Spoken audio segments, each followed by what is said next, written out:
Assalamualaikum warahmatullahi wabarakatuh. Saya Salfirat Nasal Sabil dengan NIM 120220027 dari kelas S4601 jurusan Sistem Informasi Fakultas Rekayasa Industri. Di sini saya akan menjelaskan tentang self-awareness, pengaruh media sosial terhadap kesejahteraan psikologis. Dalam era digitalisasi saat ini, penggunaan media sosial telah menjadi bagian dari konsumsi sehari-hari oleh masyarakat. Namun, penggunaan media sosial yang berlebihan ini dapat menimbulkan kecenderungan untuk membandingkan diri sendiri dengan orang lain. Hal ini tuh dapat memicu ketidakpuasan, ketidakpercayaan diri, dan perasaan rendah diri ketika kita membandingkan kehidupan mereka yang ada di sosial media dengan diri kita sendiri. Hal ini dapat mengganggu self-awareness dan mempengaruhi persepsi diri yang sehat. Tujuan dari video saya kali ini, saya akan menjelaskan tentang dampak penggunaan media sosial yang berlebihan terhadap self-awareness, lalu ada dampak positif dari penggunaan media sosial penggunaan media sosial, lalu ada cara mencari informasi melalui media sosial untuk meningkatkan self-awareness, dan terakhir, membantu menginspirasi kreativitas melalui media sosial untuk membangun self-awareness. Dari tadi kita udah ngomongin self-awareness nih. Nah, apa sih self-awareness itu? Self-awareness merupakan salah satu kemampuan seseorang dalam memahami perasaan, pikiran, serta evaluasi diri.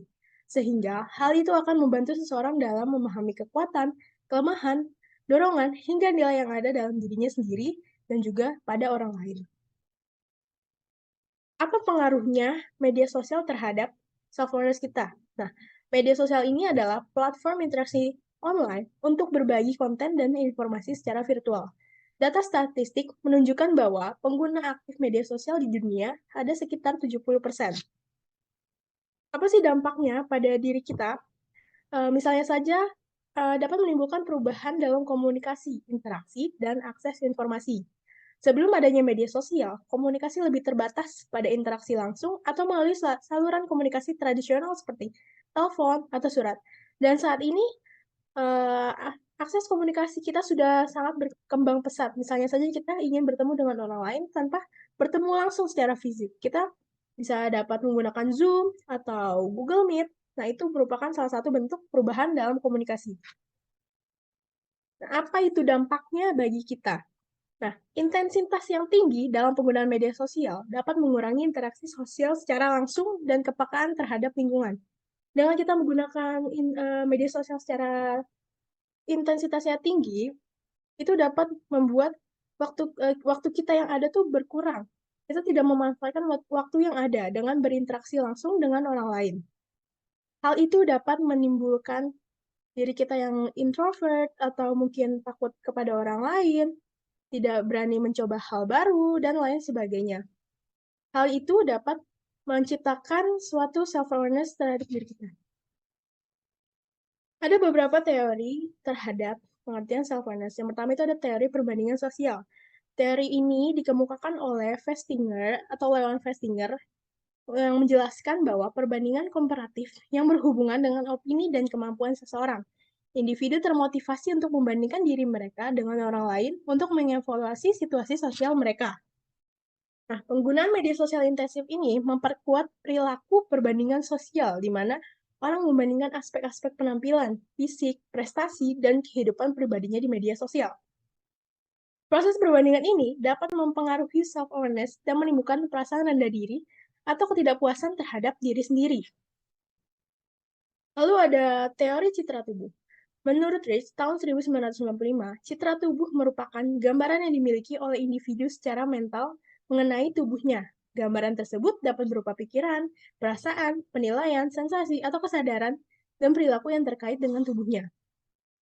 Dari konten media sosial yang menampilkan tubuh yang sempurna atau hal yang perfect, menciptakan standar yang tidak realistis dan mempengaruhi persepsi penampilan fisik individu. Nah, hal tersebut itu dapat mempengaruhi tingkat kepuasan seseorang terhadap penampilan fisiknya, menyebabkan perasaan ketidakpuasan atau ketidakpercayaan diri terhadap tubuh sendiri. Lalu ada teori identitas digital. Teori identitas digital mempelajari bagaimana individu membentuk dan mengekspresikan identitas mereka dalam interaksi online dan partisipasi dalam platform digital. Identitas digital juga dapat dipengaruhi oleh tanggapan dan umpan balik dari platform digital lainnya. Nah, pengaruh media sosial terhadap identitas digital ini, yang pertama individu dapat membentuk identitas digital terpisah dari identitas offline mereka. Maksudnya, seseorang dapat membuat identitas baru di sosial media yang berbeda sekali dengan identitas aslinya di kehidupan nyata. Lalu yang kedua ada penggunaan media sosial memungkinkan individu untuk mengekspresikan aspek diri mereka, terhubung dengan komunitas, dan membangun jaringan sosial secara online. Misalnya saja, kita eh, sangat suka dengan kelompok belajar atau hobi-hobi tertentu. Kita dapat bergabung dengan lembaga tersebut atau kelompok belajar tersebut untuk mengekspresikan diri kita. Kami telah membuat survei yang melibatkan 25 responden yang dengan sukarela berpartisipasi dalam penelitian kami. Tujuan dari survei ini adalah untuk memahami lebih tentang aspek refleksi diri, kesadaran diri, dan penerimaan masukan pada individu. Ada pula beberapa pertanyaan dari survei yang kami berikan. Saya akan memberikan beberapanya saja dari sebagian banyak yang kami berikan. Yang pertama itu ada seberapa sering Anda merefleksikan diri sendiri dan menyadari kekuatan serta kelemahan Anda. Mayoritas responden menunjukkan tingkat refleksi diri dan kesadaran diri yang sangat baik. Lalu ada pertanyaan selanjutnya, seberapa jujur Anda dalam menerima kelemahan pribadi dan berusaha untuk memperbaikinya. Dari semua responden, mayoritas responden mengakui kelemahan dan berkomitmen untuk memperbaikinya. Individu dapat mengembangkan potensi mereka dan mencapai pertumbuhan pribadi yang lebih baik. Selanjutnya ada sejauh mana Anda mendengarkan dan menerima masukan dari orang lain tentang diri Anda. Mayoritas responden memiliki sikap yang cukup terbuka terhadap masukan dan mampu mengambil manfaat dari perspektif orang lain.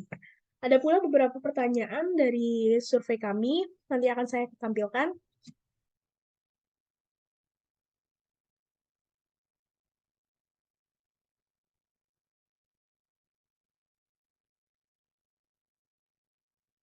Kesimpulannya, media sosial memiliki dampak kompleks terhadap self-awareness. Eksplorasi identitas online harus seimbang dengan refleksi diri yang sehat. Kemudian, media sosial dapat menjadi alat positif untuk pengembangan diri. Akhir dari penelitian kami menyimpulkan bahwa pengaruh media sosial terhadap self-awareness individu dapat bervariasi. Mayoritas responden menunjukkan tingkat refleksi diri dan kesadaran diri yang baik dengan kemampuan mengenali kelebihan dan kelemahan diri. Namun, terdapat sebagian kecil individu yang kurang aktif dalam melakukan introspeksi diri dan mengakui kelemahan pribadi. Selain itu, pentingnya mendengarkan masukan dari orang lain juga terungkap dalam penelitian ini. Sekian dari video saya. Saya harap video ini dapat membantu Anda dalam mengenali self-awareness. Kurang lebihnya mohon maaf. Wassalamualaikum warahmatullahi wabarakatuh. Sampai jumpa. Terima kasih.